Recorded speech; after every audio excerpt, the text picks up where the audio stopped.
नमस्कार, अमर उजाला.com देख रहे हैं आप। आपके साथ मैं हूं सुमित चौधरी। ईरान से जंग लड़ते लड़ते अब अमेरिका के राष्ट्रपति डोनाल्ड ट्रंप और इजरायल के प्रधानमंत्री बेंजामिन नेतन्याहू के रिश्तों में भी तनाव खुलकर सामने आने लगा है।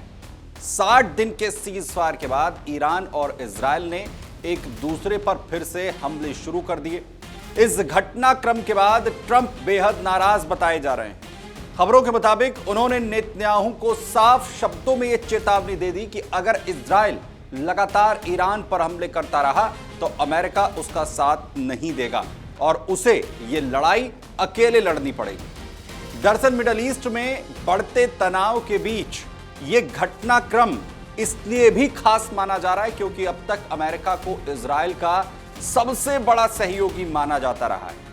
ट्रंप की नाराजगी का जो मेन कारण है वो ये बताया जा रहा है कि ईरान के साथ किसी बड़े सैन्य टकराव में अमेरिका को और ज्यादा ट्रंप नहीं उलझाना चाहते हैं, जबकि इजरायल लगातार सैन्य कार्रवाई के रास्ते पर आगे बढ़ता हुआ दिख रहा है। सबसे पहले यह जानिए कि आखिर डोनाल्ड ट्रंप ने बेंजामिन नेतन्याहू को क्या कहा है। दरअसल अमेरिकी मीडिया रिपोर्ट्स के मुताबिक ट्रंप ने इजरायली प्रधानमंत्री बेंजामिन नेतन्याहू को सख्त मैसेज दिया है। ट्रंप ने अमेरिकी मीडिया से बातचीत में यह कहा, उन्होंने बताया कि नेतन्याहू को उन्होंने चेतावनी दी है। उन्होंने कहा कि बीबी सावधान रहो। दरअसल बीबी नेतन्याहू का निकनेम है जिसपे वो कहते हैं कि बीबी सावधान रहो वरना तुम बहुत जल्दी अकेले पड़ने वाले हो। यह बयान ऐसे वक्त में आया जब 60 दिन के सीज फायर के बाद ईरान और इजरायल के बीच फिर से मिसाइल और हवाई हमले शुरू हो गए। ट्रंप ने यह साफ कहा कि अगर इजरायल ईरान पर लगातार हमले करता रहा तो अमेरिका उसका साथ नहीं देने वाला है और इन हालात में इजरायल को यह लड़ाई अकेले अपने दम पर लड़नी होगी। रिपोर्ट की माने तो ट्रंप ने नेतन्याहू से फोन पर भी बात की और उन्हें समझाने की यह कोशिश की कि दोनों पक्ष अपनी अपनी कार्रवाई कर चुके हैं, यानी इजरायल और ईरान एक दूसरे पर हमले कर चुके हैं और अब हालात को और ज्यादा नहीं बिगाड़ना है। ट्रंप का यह भी कहना है कि अगर तनाव इसी तरीके से बढ़ता रहा तो पूरे मिडिल ईस्ट में एक बार फिर से एक बड़ा संघर्ष शुरू हो सकता है और इसका असर पूरी दुनिया पर पड़ेगा। दरअसल ट्रंप प्रशासन की कोशिश है कि ईरान के साथ जो फिलहाल बातचीत चल रही है, जो कूटनीतिक तरीकों से लगातार मुद्दों को सुलझाने की कोशिश हो रही है, उसमें युद्ध से बचा जाए और यही वजह है कि वॉशिंगटन लगातार इजरायल को संयम बरतने की सलाह दे रहा है, अब यूं कहें कि चेतावनी दे रहा है। हालांकि इजरायल अपनी सुरक्षा चिंताओं का हवाला दे रहा है और ईरान के खिलाफ लगातार एक्शन लेता हुआ दिख रहा है और ये जो हाल ही में हमला हुआ ये उसी की तस्दीक थी। दरअसल ट्रंप और नेतन्याहू के रिश्ते में ये दरार आ क्यों रही है इसे समझना जरूरी है। एक वक्त था जब ट्रंप और नेतन्याहू की जो जोड़ी है उसे दुनिया की सबसे मजबूत राजनीतिक साझेदारियों में, इंटरनेशनल अफेयर्स में उसकी बहुत चर्चा होती थी, उसको बहुत मजबूत गिना जाता था। ट्रंप के पहले कार्यकाल को अगर आप याद करेंगे तो इस दौरान अमेरिका ने कई ऐसे फैसले उस वक्त लिए थे जिन्हें इजरायल के लिए बहुत फायदेमंद माना गया, लेकिन हाल के महीनों में दोनों नेताओं के बीच रिश्ते लगातार खराब होते हुए जा रहे हैं। मीडिया रिपोर्ट्स के मुताबिक दोनों नेताओं के बीच कई बार फोन पर तीखी बहस तक हो चुकी है। कुछ जानकारियां इस तरीके की भी सामने आई हैं कि ट्रंप इससे पहले कई बार अपनी नाराजगी जता चुके हैं।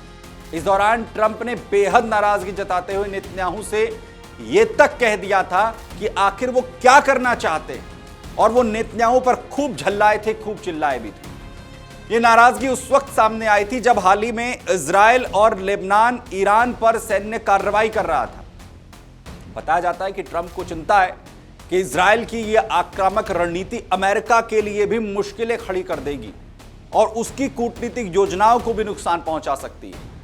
दरअसल ट्रंप मिडिल ईस्ट में किसी बड़े समझौते और तनाव कम करने की कोशिशों को लगातार आगे बढ़ा रहे हैं, जबकि नेतन्याहू सरकार सुरक्षा को प्राथमिकता दे रही है और सैन्य कार्रवाई करना चाहती है और इसीलिए लगातार हमले कर रही है। वहीं इसी मुद्दे पर दोनों नेताओं के बीच ये मतभेद लगातार बढ़ते जा रहे हैं और अब ये तनाव जिसकी अभी तक खबरें आती थी ये सार्वजनिक तौर पर सामने आने लगा है, जिसकी तस्दीक खुद डोनाल्ड ट्रंप ने कर दी। वहीं ईरान, लेबनान और सीजफायर जैसे मुद्दों पर दोनों देशों की सोच में भी अब कहीं ना कहीं अंतर आता हुआ दिख रहा है। लेकिन सवाल यह है कि अगर अमेरिका ने इजरायल से हाथ खींच लिया या साथ छोड़ दिया तो क्या होगा। दरअसल अमेरिका अगर सच में इजराइल से दूरी बना लेता है तो इसका असर इजराइल की सुरक्षा और रणनीति पर सबसे ज्यादा पड़ने वाला है। सबसे पहले असर अमेरिकी सैन्य सहायता पर पड़ेगा। अमेरिका लंबे समय से इजराइल को अरबों डॉलर की सैन्य मदद दे रहा है और इसी मदद से इजराइल अपने कई अहम रक्षा जो कार्यक्रम हैं उन्हें चलाता है।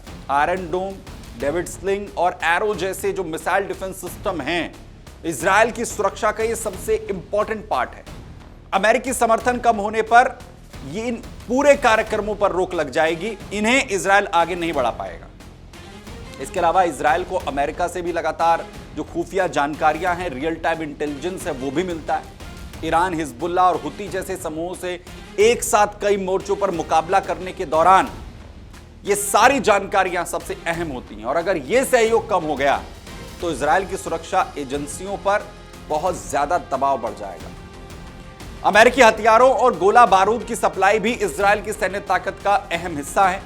लंबी लड़ाई की हालत में अगर यह सप्लाई ठप हो गई या इस पर कोई असर पड़ा तो इजरायली सेना के सामने बहुत बड़ा चैलेंज खड़ा हो जाएगा और इजराइल जो हमले लगातार इन देशों पर कर रहा है वो उन्हें रोकने पड़ जाएंगे। अंतरराष्ट्रीय स्तर पर भी क्या फर्क पड़ेगा वो भी समझिए। अमेरिका सिर्फ सैन्य सहयोग नहीं देता है बल्कि अंतरराष्ट्रीय मंचों पर भी इजराइल का मजबूत समर्थन करता है। संयुक्त राष्ट्र सुरक्षा परिषद में कई बार अमेरिका ने वीटो का इस्तेमाल किया है और इजराइल के खिलाफ कई महत्वपूर्ण प्रस्तावों को रोकने में अहम भूमिका निभाई। और अगर अमेरिका का समर्थन कमजोर हो गया तो इजराइल को अंतरराष्ट्रीय स्तर पर भी और ज्यादा दबाव झेलना पड़ेगा। कई देशों की आलोचना और तेज हो जाएगी क्योंकि कुछ देश तो सिर्फ इसलिए आलोचना नहीं करते हैं क्योंकि अमेरिका उसके खेमे में बैठा हुआ है। आर्थिक मोर्चे पर भी इजराइल के हालात खराब हो जाएंगे। दरअसल निवेशकों का जो भरोसा है माना जाएगा कि वो इससे प्रभावित हो सकता है।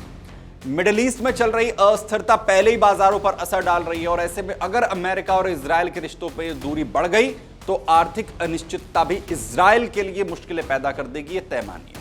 इसके साथ क्षेत्रीय समझौतों पर असर पड़ सकता है। हाल के साल में कई अरब देशों और इजराइल के बीच जो रिश्ते हैं वो सामान्य होने की दिशा में आगे बढ़ रहे हैं। बदलते हालात में इन प्रयासों को भी असर जो है वो देखने को मिल सकता है अगर अमेरिका अपने हाथ खींच लेता है। इसके अलावा नेतन्याहू खुद फंस जाएंगे।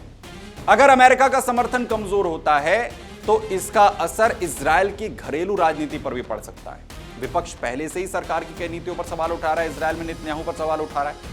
ऐसे में लंबी सैन्य कार्रवाई और बढ़ते खर्च को लेकर सरकार दबाव में आ जाएगी, मुश्किलें बढ़ जाएंगी। इजरायली जनता और सेना के भीतर भी यह सवाल उठ सकता है कि क्या अमेरिका जैसे बड़े सहयोगी के बिना लंबे समय तक इस युद्ध को जारी रखा जा सकता है। और यही वजह है कि फिलहाल के हालात में नेतन्याहू सरकार के लिए बहुत बड़ी चुनौती हो जाएगा इन हालात से निपटना।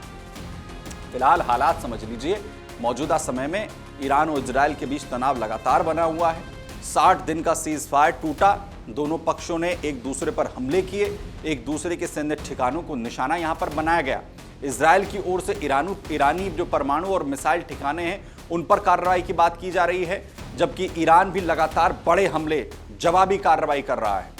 दोनों देश अब तक ऐसी स्थिति से हालांकि बचने की जरूर कोशिश कर रहे हैं इन हमलों को देखें कि ये टकराव बहुत ज्यादा ना बढ़ जाए। दूसरी तरफ अमेरिका का दबाव है। उधर अमेरिका ने अपनी सेनाओं को हाई अलर्ट पर फिलहाल के लिए रखा है, लेकिन वो सीधे युद्ध में शामिल होने से बच रहा है। अब ट्रंप प्रशासन लगातार कूटनीतिक रास्ते तलाशने में जुटा है कि किसी तरीके से बैक चैनल के जरिए ईरान को शांति समझौते के लिए मना लिया जाए, क्योंकि हाल ही में ट्रंप की तरफ से कहा गया है कि कभी भी अच्छी खबर आ सकती है, यानी ईरान से समझौता हो सकता है। लेकिन जिस तरीके की दूरियां इजराइल के साथ नेतन्याहू और दूसरी तरफ ट्रंप अमेरिका के बीच बढ़ रही हैं, ये जरूर इन दोनों देशों के बीच मुश्किलें बढ़ा सकती है।